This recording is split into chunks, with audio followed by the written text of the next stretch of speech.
Здравейте!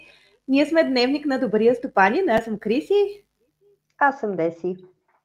и днес ще си говориме и ще си направим една спаринг среща за това какво е обучение, какво правиме в това обучение и как точно го правим. И за И целта какво ще е си... наказание? Това може би най-вълнуваща тема за днес. Не просто наказание, а какво всъщност има ли разлика между бисквитка и разстояние, между бисквитка и ток.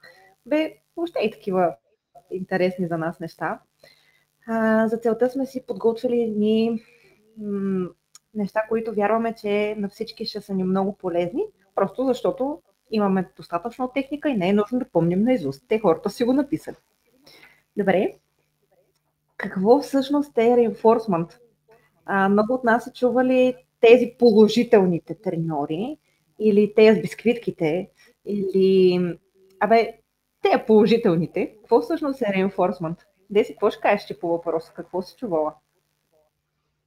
Ще се опитаме ли да го преведем на български по някакъв начин? Reinforcement Ти е как би го казала на подсилване. български? Аз лично предпочитам по принцип да подхождам с термините, които са на английски, просто защото е като математика. Математиката има едни определени теории или теореми и хората си карат по тях. И когато става въпрос за превод на български, понякога се получава изгубени в превода. Особено нали, за хора като мен, които нали, не са филолози и им е трудно, честно казано, понякога да преведат. Но ако трябва да преведем, би трябвало да е подсилване. Нали така? Добре. Добре да си обясним тогава какво е reinforcement или подсилване. Защото тук това ще е основа за целия разговор. Според мен, така най-простичко казано, reinforcement е всякакво нещо, което подсилва дадено поведение. Нали така? Добре, ама това бисквитка ли е? Може да е бисквитка в някои случаи, но да, reinforcement е всяко едно нещо, което кара кучето да повтаря даденото поведение. Тоест ние да го виждаме по-често или просто да го караме да го прави по-често? То само да решава да го прави по-често. Добре, и това е заради това положително подсилване, нали така? Добре, ще разкажем ли за четирите квадранта? Какво са?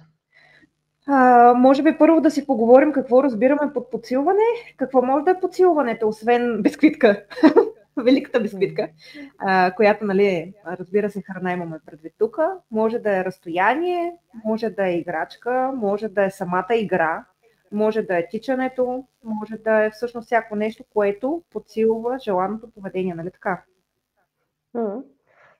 Да, тук може би само да вмъкнем, че от другата страна имаме punishment или наказание и това е точно обратното. Нали? Това е всяко едно нещо, което намалява дадено поведение. И сега, аз мисля, че е най-добре да го обясним с един пример.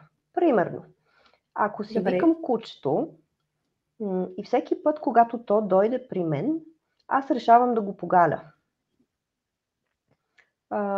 И гледам, че с времето кучето идва към мен по-рядко и все по-рядко и в един момент спира да идва при мен, когато го извикам. Това беше reinforcement или punishment? Или беше подсилване или наказание? С времето започваме да не наблюдаваме даденото поведение, т.е. то спира да се проявява. Следователно, не знам. Значи следователно е било, е било punishment. Нали? Може на мен да ми се струва, че да погаля кучето е нещо, което би трябвало да е приятно и да подсилва дадено поведение, но живота ми е показал, че точно това конкретно куче е спряло да предлага или да повтаря дадено поведение, след като съм го галила след него.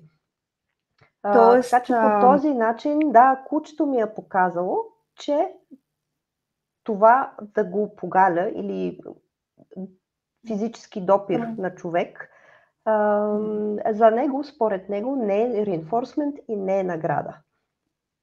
добре, а в този случай може ли да го разгледаме, ако кучето не идва, това за него само по себе си награда ли е? Това подсилване ли е на поведението? Ами, щом избира някакво друго поведение, има нещо, което го награждава повече там някъде. Тук вече има Другаде, много сценарии. Дали си е тръгнало да си играе с други кучета или си е тръгнало да си подуши нещо, но намира нещо по-reinforcing някъде другаде. Добре, тогава какво е? Punishment всъщност е нещо, което може да отнемаме нещо хубаво на кучето, което нали, то желае, за да се намали дадено поведение, или да включиме нещо, което кучето не харесва, за да се намали това поведение. Така ли е? Тук може би така да погледнем, защото нали, имаме 4 квадратчета. Част от тях са с плюс, част с минус, част са с R, което е, нали, стои за reinforcement, и част е с P, което е за punishment. И сега, всеки път, когато виждаме плюсче, това няма нищо общо с емоция, която изпитваме. Плюсче значи, че добавяме нещо. Минус означава, че премахваме нещо от дадена ситуация. И ние какво може да добавим и какво може да махнем? Може да добавим нещо положително, награда, или да добавим нещо неприятно, наказание, punishment. Или може да премахнем нещо хубаво, награда, или да премахнем нещо неприятно. Това означава ли, че ние може едновременно да правим всичките тези неща? Защото в случая много от тези неща може да се появяват по различни начини, нали така? Следователно, можем ли едновременно да използваме всички от тях? Така, да ги минем едно по едно. Първо, да сме наясно кое значи какво. Значи, positive reinforcement, нали, означава, че добавяме нещо положително, което е позитивно, reinforcing.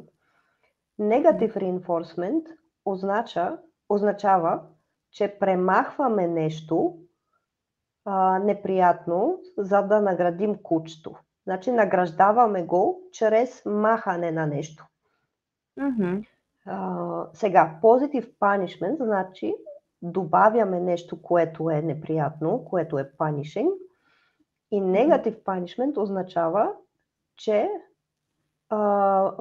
чрез премахване на нещо наказваме кучето. Значи реално му премахваме наградата. И сега, нали, на теория изглежда, че и 4 квадранта са, всичките са валидни и всички са равни. Нали, така изглежда от картинката. Точно така. Сега, Обаче, както започнахме темата, тези хора, които се само определят като положителните или позитивните треньори,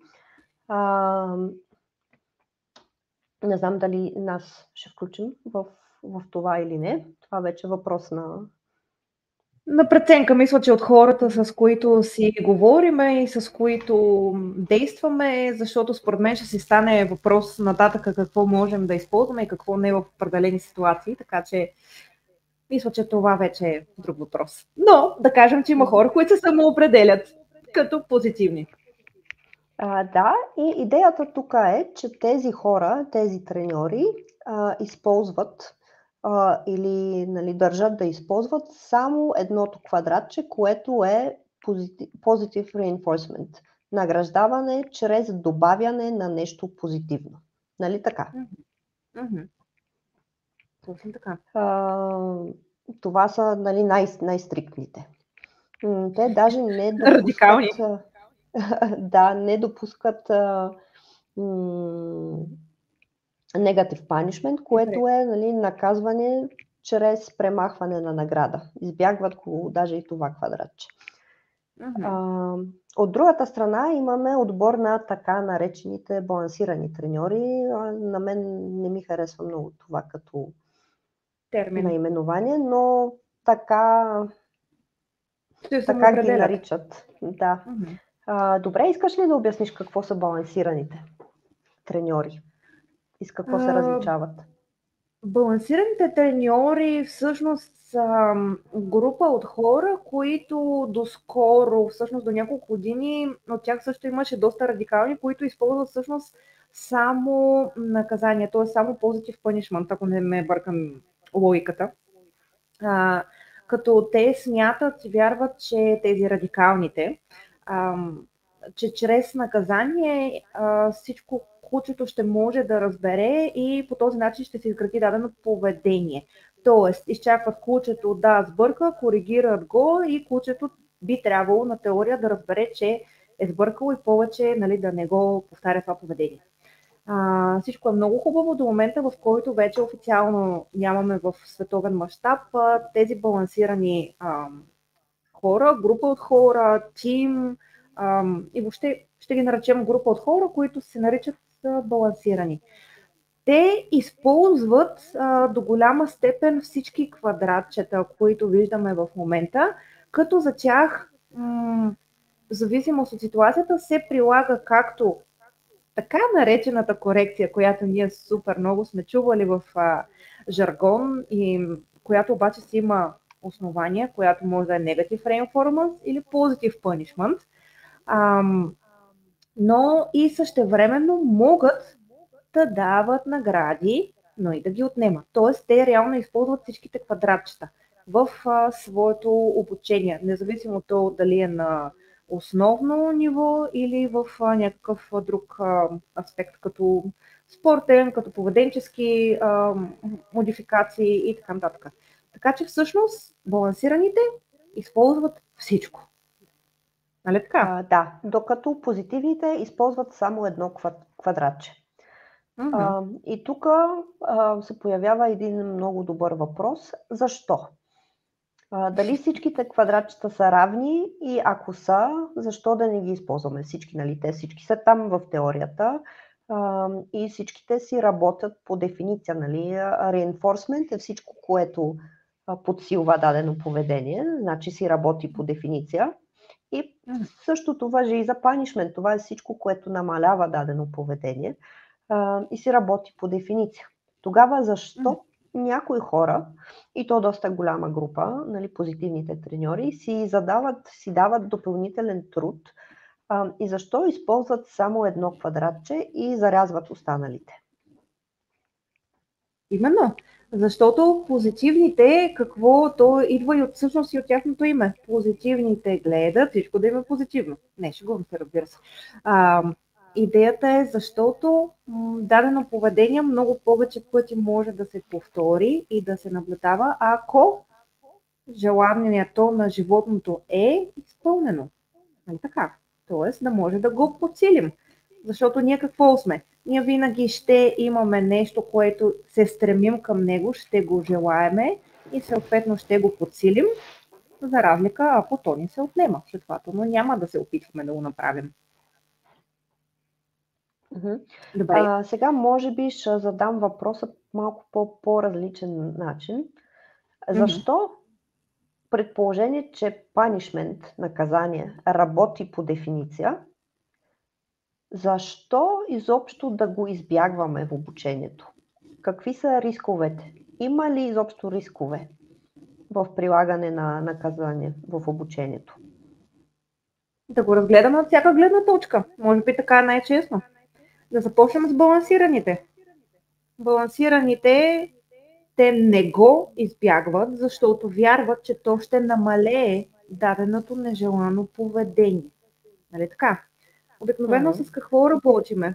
работим в различни сфери и няма да ги групираме отделно, ще говорим за тях общо. Тоест, дали ще е страх, дали ще е дърпане на повод, нали, нещо, което си е съвсем нормално в ежедневието. Тоест, ние искаме да спрем това поведение и съответно обаче да подсилим това да не ми дърпа кучето на повод или да не се стряска от този шум или от тази минаваща кола и така нататък.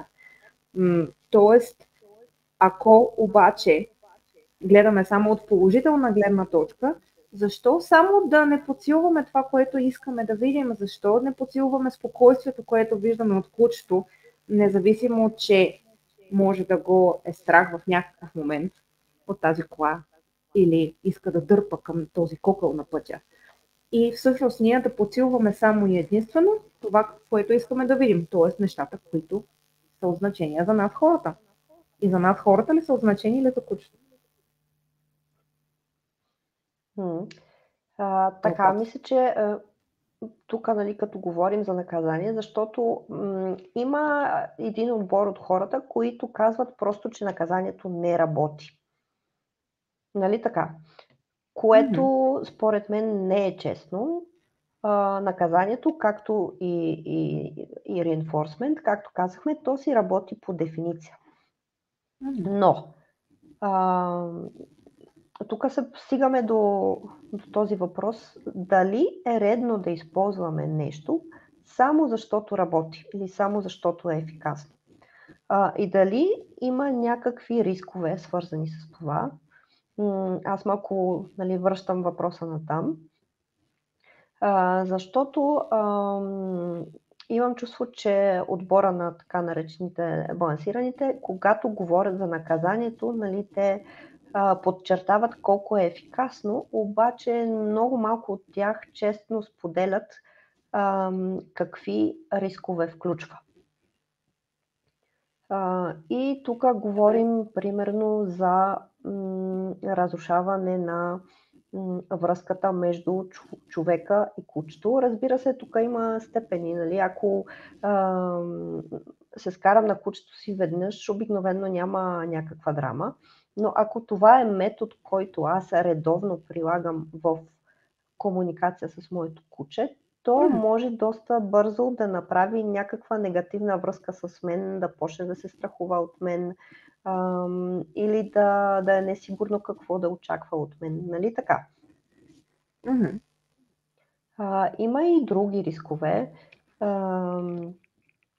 които са свързани примерно с мотивация и желание за работа. Ако кучето е наказвано редовно, има доста висока вероятност то да в един момент да откаже или да изпълнява желаното от него действие, командите или желаните поведения, дори да ги изпълнява, да е без много, нали, хъс, без много желание. Просто защото трябва. Да. То ние, нали, като хора също знаем, че има разлика дали обичам да правя нещо и го правя с желание или просто го правя, защото съм задължен да го направя. Обичам ли си работата или не си обичам? Да, ние мисля, че сме от късметлиите, които си обичат работа. Да, да, вече да. Добре, тогава защо тези... Да. Защо тогава тези много силно позитивните, радикални позитивни, ще ги наречем, те изобщо избягват, след като знаем, че има защо да бъдат 4 квадрата, нали, от Operant Conditioning и защо ги избягват тогава, след като има полза от тях. Въпреки, нали, в определената ситуация, за определения случай, да, окей, но защо ги избягват?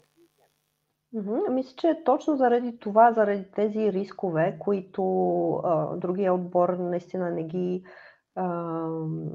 ги представя честно. Това се нарича на английски affective factor.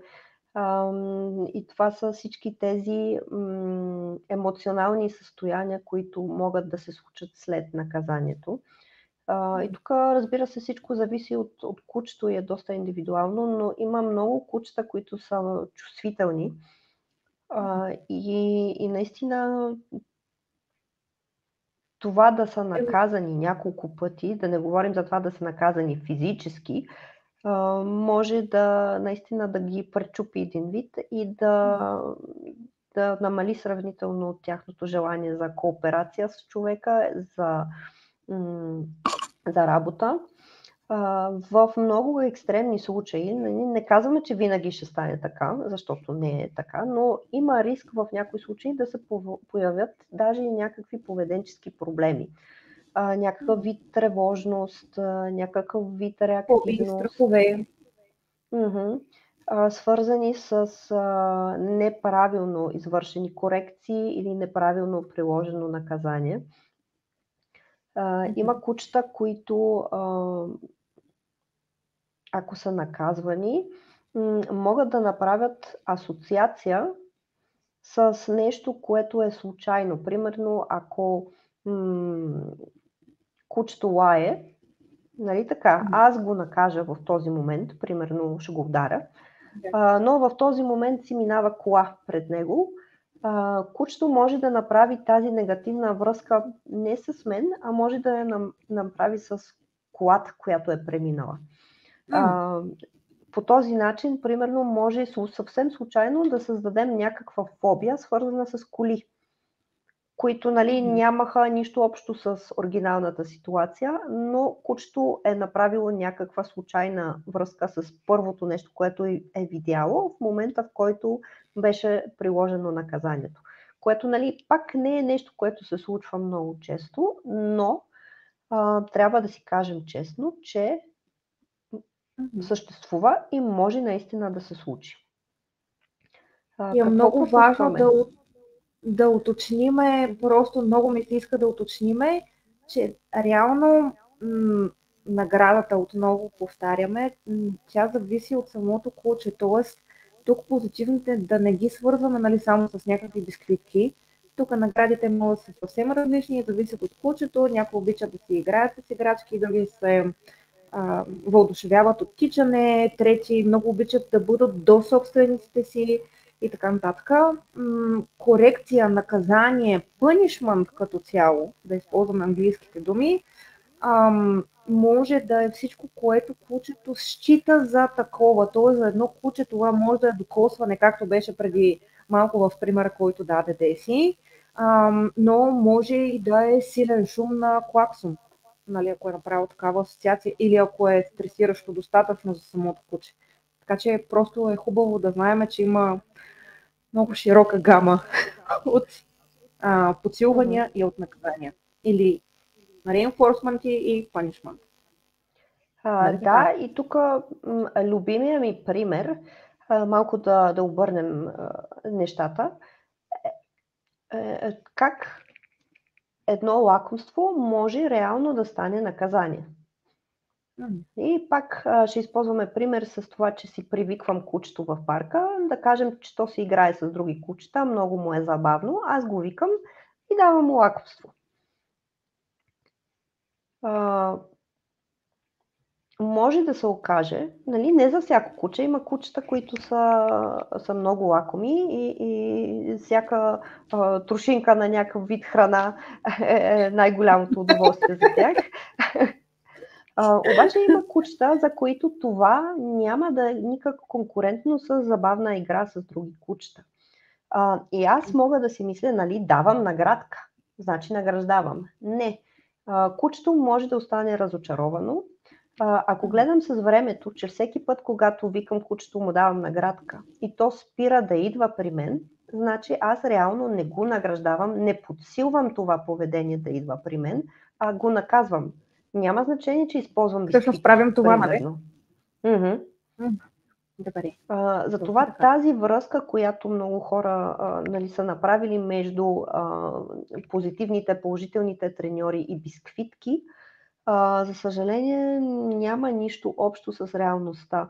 Бисквитката може да накаже кучето. Бисквитката, нали, ако беше толкова лесно, ние всички щяхме да се разхождаме просто с пълни джобове на храна и нито едно куче нямаше да има нито един поведенчески проблем. Но много добре знаем, че не е така. Има кучета, които отказват храна. Отказват храна, бягат, крият се, напикават се, дефекират. Така че самия факт, че даден треньор използва бисквитки, наградки, лакомства, не го прави позитивен треньор и не го прави и добър треньор. Да, добре. Да преминем тогава нататък в този въпрос. Така, какъв ни е следващия въпрос? Работи ли punishment? Което всъщност на български можем не много коректно, но все пак да го преведем като наказание, но ще използваме английската терминология. И тук важи същото, което си казахме за reinforcement.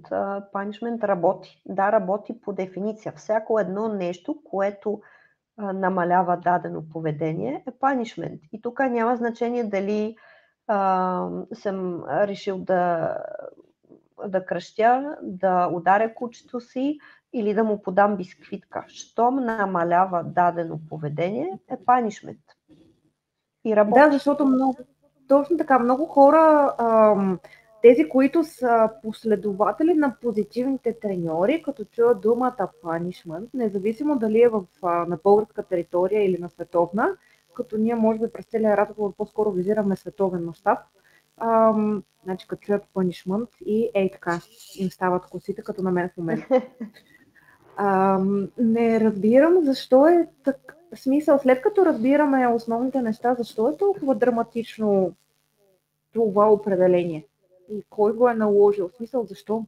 Защо? То работи, добре. Работи, супер, окей. Може да го ползваме, може и да не го ползваме. Но работи ли? Работи.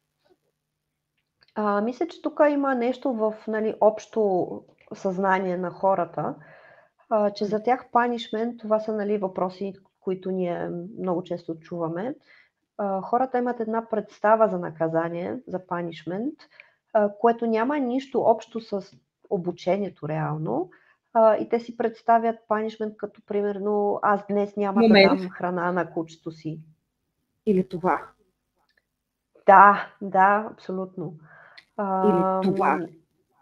Да, или примерно няколко часа след като вече се е случило нещо, аз сега ще затворя кучето си в другата стая, то много добре знае какво е направило. Ей така, 100 пръст. Да, или то днес няма да си получи вечеря. Много добре знае какво е направило. Какво е направило преди 18 часа точно, как точно се изпикало пред телевизора. Така че, punishment според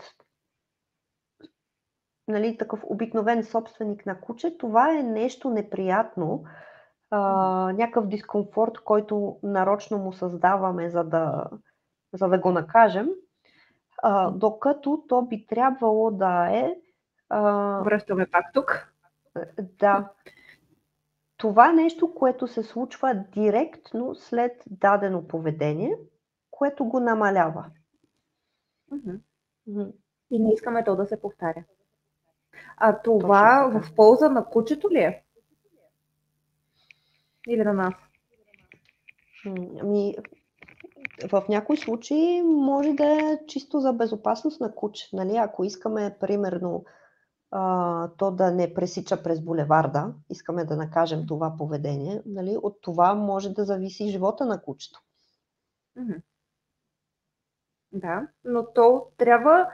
Punishment може да е представен по начин, по който кучето всъщност да го разбере правилно. Тоест, ако е представено чрез игра, може ли това всъщност да не е punishment, а да е reinforcing за него? Тоест, ние пак ще го спрем да пресече улицата, но ще е представено по начин, който няма да е аверсивен за кучето, така да се изразя.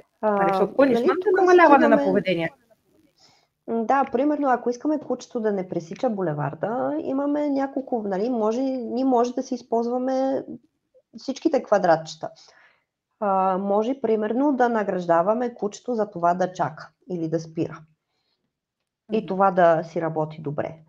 Или може да изчакаме кучето да пробва да пресече с една лапа и тогава му се случва нещо много неприятно. И тук дали това е нашийник сток или някакъв друг вид наказание, нещо, Корекция което да го или спре наказание, да. в този момент, да.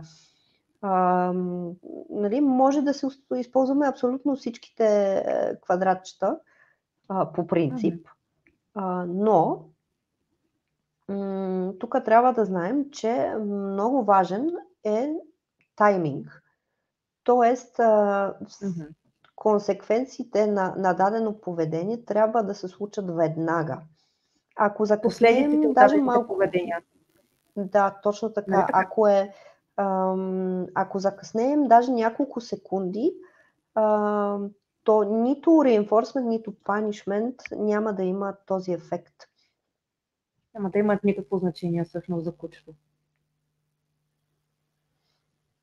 Значи, примерно, Добре. ако вече е преминало през булеварда и аз, нали, тичам след него, го хвана и тогава му се скарам или го пребия от бой, то нищо няма да разбере. В този случай може евентуално да направи негативна връзка с стопанина си и да почне да се страхува от него. Или просто да има, ако преди се е случвало подобен тип явления, да има така наречената пренасочена агресия и просто да си захапе първото нещо, което вижда. Дали ще е стопанина, дали ще е дърво, няма никакво значение. Ето от колко поведения може да се притесняваме. Добре, това ни води обаче към следващия въпрос. Какво е това force free? Следователно, щом имаме проблеми с punishment в някакъв момент, в даден вид обучение, тогава другата страна, която е така наречените force free, нали, тези, които са много силно за ето това, всъщност за reinforcement. Да си поговорим тогава за force free. Какво е force free? Force free, буквален превод е без сила. Force free, тук имаме така наречените, сигурно много от хората, които са в кучкарските среди, са чували за така наречената лима, или дори да не са чували. Това е минимално аверсивно и деструктивно поведение, което ние прилагаме, за да има ефективно поведенческа изява за съответния индивид. Ако мога така най-пълно да го преведа, нали, разбира се, не е много качествен превода, но това означава всъщност лима са определени правила, по които ние се движим или дадена общност от треньори се движи, за да може да модифицира, трансформира дадени поведения, основани на positive reinforcement. Нали така? Мисля, че най-просто казано, така за обикновен стопанин и за нас също, да. Force Free, това е една идеология, която иска да спести на кучето всичките аверсивни, неприятни преживявания по време на обучението и да го направи максимално приятно и да даде максимална свобода на кучето. Нали? Това е идеята зад за това нещо. Да. Добре, аз исках да си намеря тук всъщност какво казват в една такава лима, в смисъл в стейтмента на лима от CTPDT, което е едни от сериозните поведенчески консултанти към днешна дата. В смисъл това имат няколко различни групи, които се акредитират и всъщност един от тези стейтменти казва следното, като ще си позволя да използвам Google преводач, а пък ние отдолу ще си сложим, където ще сме го взели, да може всички да си го видят и всъщност какво се случва. Само треньорът може, т.е. само този, който възприема, т.е. кучето, може да реши какво е подсилващо за него или не. От решаващо значение е консултантът или треньорът да разбира и да има способност за правилното прилагане на този принцип. Този факт, може да означава, че консултантът, т.е. треньора или поведенческия анализатор оценява всяка манипулация, галене храна, инструменти, среда, които и както въздействат върху животното, което ги изпитва. Тоест, как влияят тези неща върху животното. Пристрастията на консултанта и треньора не трябва да определят опита на животното. Всеки стимул, дали целево поведение на животното е такова за засилване или неговото намаляване, не може да се определя от самия консултант. Тоест, животното трябва да определи какво за него е или не е добре и ние само трябва да следим всъщност какво е това. Тоест, ние да разчетем спрямо животното. Така че само това обмъкване си позволявам да направя. Така най-общо казано, не ние, а кучето решава какво е награда, а какво е наказание. И тук може да се върнем към примера с лакомства. Ако кучето реши, че не са му приятни и добре дошли лакомства, значи не са. И това, че ние имаме някаква представа в главата си, че бисквитките са много хубави, няма никакво значение. Кучето решило, че това за него е наказание или нещо, което изобщо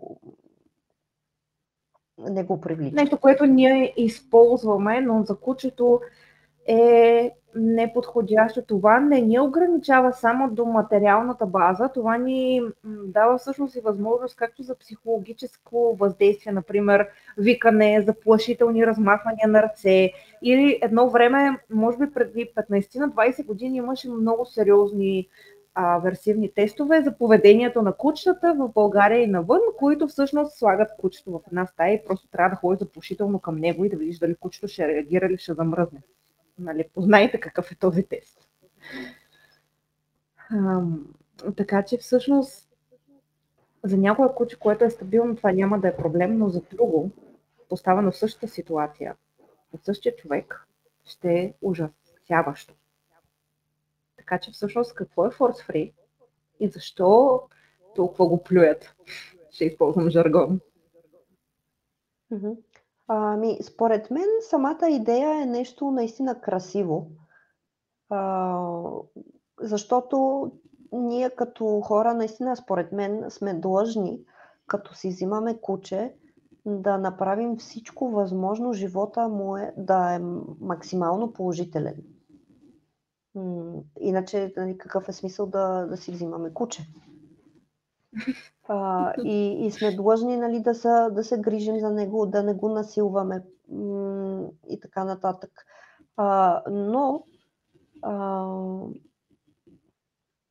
имайки всичко това предвид, добре, нали, така искаме да действаме, но все пак това не би трябвало да става един вид нова религия, а да се гледа наистина според конкретно куче и да се преценя какво е насила, какво е насилствено. Да.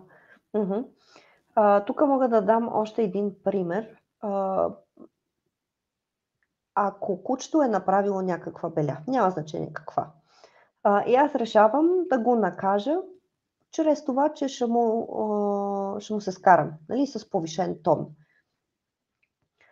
И в моята глава, нали, струва ми се, че това е някакъв вид наказание, защото на мен ми се струва, че е неприятно. Но в същото време кучето може да го приеме като някакъв вид внимание, което му обръщам, и може да го приеме като нещо положително.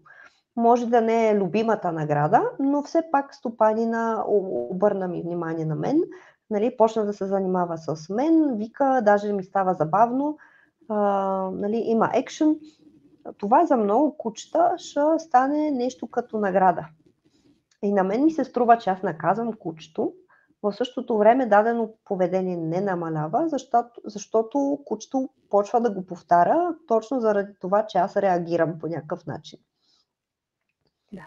Така че тези неща наистина са много плавни и тук не може да се каже, че едно конкретно нещо е наказание или е награда. Със сигурност има някакви универсални неща като страх, болка. Нали, това е нещо универсално и тук няма животно в този свят, на което да му е приятно това нещо. Да, и въобще биологична единица по принцип, защото даже една проста клетка винаги ще избере нещо положително, отколкото нали, ако гледаме клетки в Петри, те винаги отиват към какво? Към хранителния източник, към по-хубавата температура, към по-хубавите условия, pH и така нататък. Нали така? Така че дори на едно просто ниво винаги отиваме към по-хубавото. Така че обикновено ние, нали, може да предположим с доста голяма вероятност какво ще е положително, а какво ще е негативно за нашето куче, но все пак е добре да останем внимателни и да гледаме неговите реакции. Добре.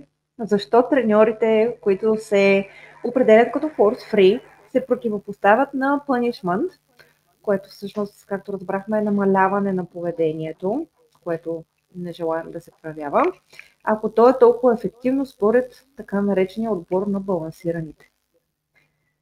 Значи този въпрос може направо отделно да си го говорим. Но ще се опитаме да се съберем. Това е много добър въпрос. Мисля, че част от отговора е това, което вече сме казали, което е всичките негативни резултати на прилагане на punishment, които доста често се появяват по някакъв начин. Но и това тук може да... Да. Кажи. Не, давай.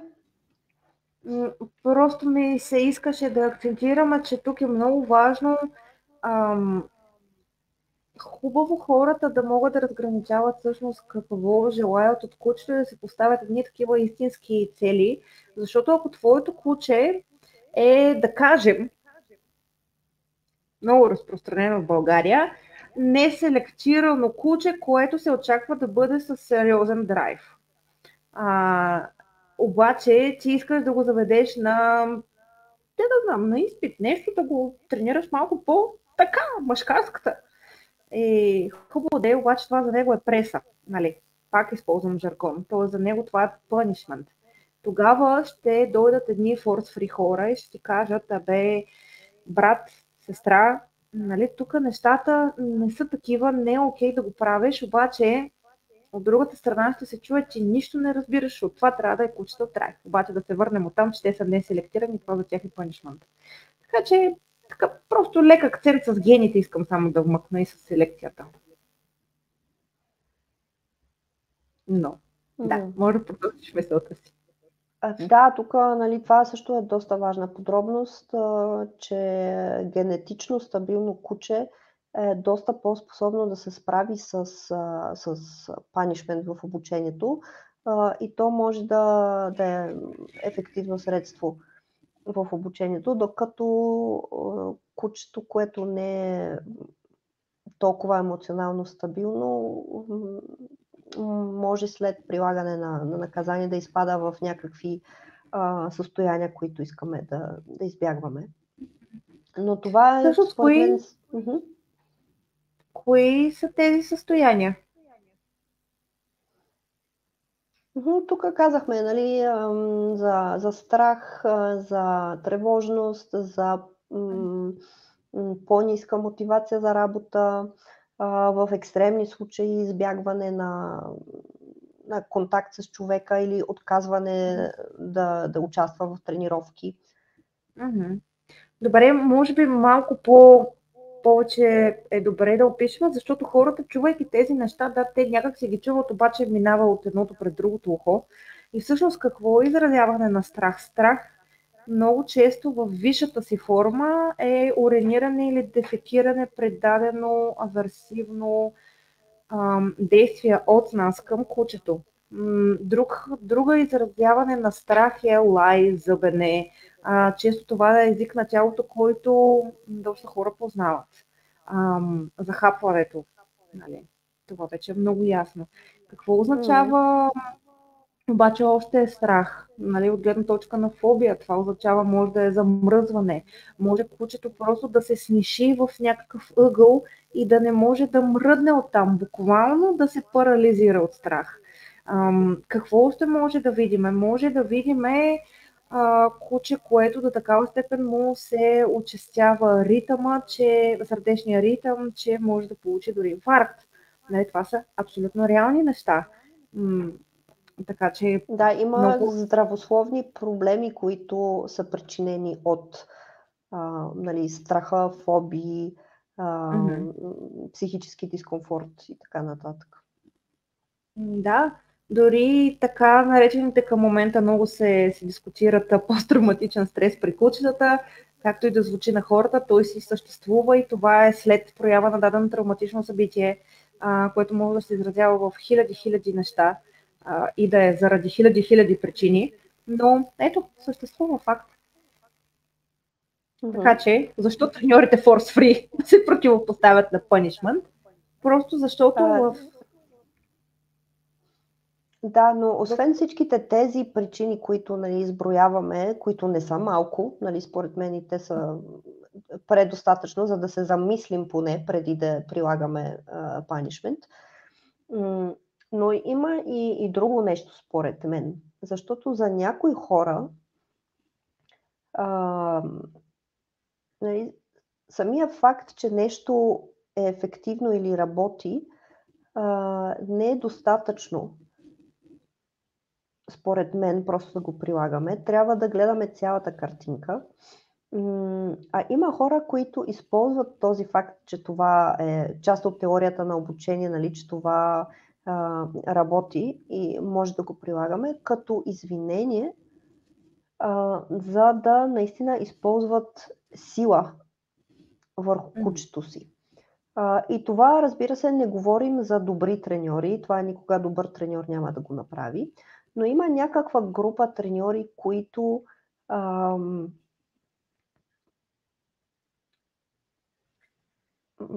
просто използват... Които искат да мачкат кучетата, буквално. Да, които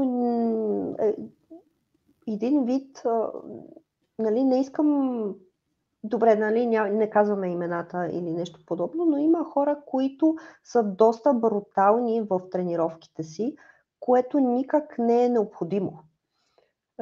Нали, си казахме за тайминг преди, за добре приложен punishment, за това, че даже и бисквитка или липса на бисквитка може да е punishment. Има толкова много нюанси, има толкова много неща, с които може да работим. На някои треньори това не им е достатъчно. Или не са достатъчно образовани, за да могат да го приложат. Да, и просто използват чиста, брутална физическа сила върху кучета. И тук даже не говоря за някакви устройства, но просто за техните мускули. Много често съм ставала свидетел на това, примерно в парковете на София, да наблюдавам тренировъчните сесии отдалече на някои треньори, които наистина... Какво беше то? Седни! И се почва! Седни! Да, пребиват кучета от бой, дърпат го с повода, удрят го с повода, викат. Виждала съм един треньор как нали, в пробата да научи кучето си да седне, но не е успял просто да го натисне отгоре и в един момент е решил да вдигне кучето, да го сгъне наполовина, докато е във въздуха и така да го постави на земята. И той човек се само определя като балансиран треньор, което според мен е срам за балансираните. Разбираш ли това? Остана ми лошо за момент. Добре. Да, истинска случка. Пример. Същата реална случка, обаче с такъв позитивен, т.е. човек, който се определя себе си като позитивен. Много интересна личност. Ще се опитам да спомена какво наблюдавах. Решава, че ще учи куче на поведение, т.е. на действие, команда Q или там каквото го наречем, седни. Нали така? Седни. Нали също седни. Добре. И обяснява в началото, че тази команда не трябва да се повтаря. Трябва веднага да поднесем бисквитката под носа.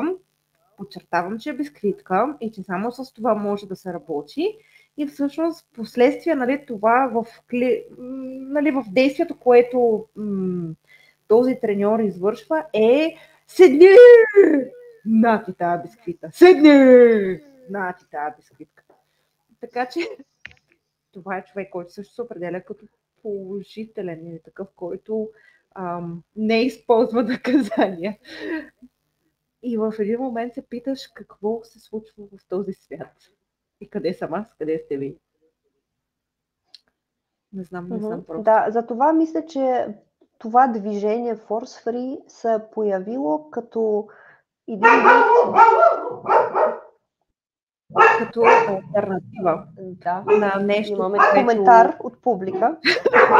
Някой не харесва това. Някой не харесва това и показва какво за него е точно това, което трябва да се случи. Така че да, нещата са много. Извинявай, идва Моника, трябва да... Чакай. И да, какво всъщност са Force Free движението? Да, според мен това Force Free движението се е появило като един вид реакция. Да се противопостави на всичките тези хора, които предимно използват сила и насилие като средство за обучение. Който се пита, добре, за самия факт. Една секунда. Повтори само, моля те, последното нещо, защото връзката нещо прекъсна. Добре, започвам от това Force Free, нали така? Значи, според мен, това движение Force Free се е появило на пазара като един вид реакция на всичките тези треньори, които използват сила или направо насилие като средство в обучението. И според мен това е много добре, че някой повдига тези етични въпроси, че някой пита дали това, че може да направим нещо, е достатъчно извинение, за да го направим. Дали има по-добър начин да направим нещо, дали има някакви методи, които ако не да ги зарежем изцяло, поне да ги избягваме. Дали има някакви случаи, примерно по-тревожни или по-чувствителни кучета, при които изобщо да не се използват. Това е идеята на Force Free Movement. А не, че има различни течения към днешна дата, които, разбира се, има и много радикални от двата лагера. Но да, ние говорим за чистата идеология на дадено нещо. Добре, в този случай обаче тогава отиваме корекции или обучение на ново поведение чрез punishment. Дали има разлика това нещо? Или няма разлика това нещо. Да си припомням, че punishment, много държа да повтаряме какво е punishment. Punishment означава, че можем да намалим дадено поведение, което не искаме да видиме, нали така? Което може да е чрез добавяне на нещо, което кучето не харесва, или чрез отнемането на нещо, което харесва. Нали, не бъркам? Точно така. Добре, не бъркам, супер. Добре, тогава. Корекциите тук определяме като неща, които наблюдаваме чисто механично или такива, които са на ментално ниво, т.е. на психологично. Т.е. това визираме тук цялото викане, ръкомахане и целият език на тялото, нали, който за кучето може да е авертивен. Механичното означава дали чрез дадени способи, дадени инструменти, независимо дали това е книжка или нещо по-различно. Или дали може чрез punishment да научим нещо ново и всъщност това две различни неща ли са или едно и също. Различни са по принцип, според мен. Обаче, дали според хората са различни? Така, според мен, да, има тук огромна разлика и абсолютно трябва да разграничим корекция на някакво нежелано поведение. Нали, това е едно нещо. Обаче научаване на някакво ново поведение чрез punishment, чрез наказание, това е според мен нещо, а и не само според мен, това според компетентните треньори, бих казала, бих си позволила да кажа, е нещо абсолютно неприемливо. Значи, даже хората, които се самоопределят като балансирани треньори, в момента, в който изграждат ново поведение в тренировките си, ще работят.